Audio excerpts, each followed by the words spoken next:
আমাদের সমাজে অনেক সময় কারোর প্রতি ক্ষোভ, অভিমান কিংবা রাগ বা দুঃখবোধ থাকলে আমরা এরকম বলে থাকি যে সে যেন আমার জানাজায় উপস্থিত না হয়। এরকম উক্তি করা কোনো বুদ্ধিমান মুসলমানের জন্য শোভনীয় নয়, উচিত নয়।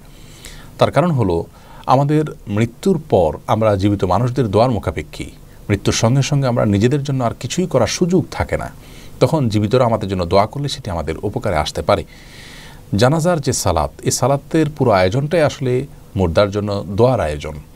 অতএব এই দোয়ার আয়োজনে আপনি একজন মানুষকে উপস্থিত হওয়ার ব্যাপারে নিষেধাজ্ঞা দিয়ে নিজের ক্ষতি করছেন।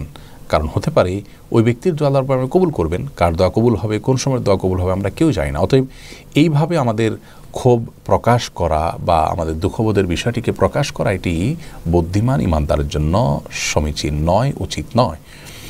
আমরা আমাদের ক্ষোভ বা দুঃখবোধ থাকলে সেটিকে বৈধভাবে বা যৌক্তিকভাবে অবশ্যই প্রকাশ করতে পারি। আপনি কারোর সাথে রাগ করে 3 দিন পর্যন্ত কথাবার্তা বললেন না, সম্পূর্ণ তাকে ত্যাগ করে চললেন, এই সুযোগ আছে। মানুষের সহজাত রাগের বা ক্ষোভের প্রকাশ ঘটানোর বিষয়টিকে ইসলাম সম্পূর্ণ অনুমোদন করে। কারণ আল্লাহ রাব্বুল আলামিন সৃষ্টিকর্তা হিসেবে আল্লাহ জানেন যে মানুষের এই দুঃখবোধ লাঘব করার জন্য এই ধরনের ছাড় বা এ ধরনের সুযোগ দেওয়ার প্রয়োজন আছে।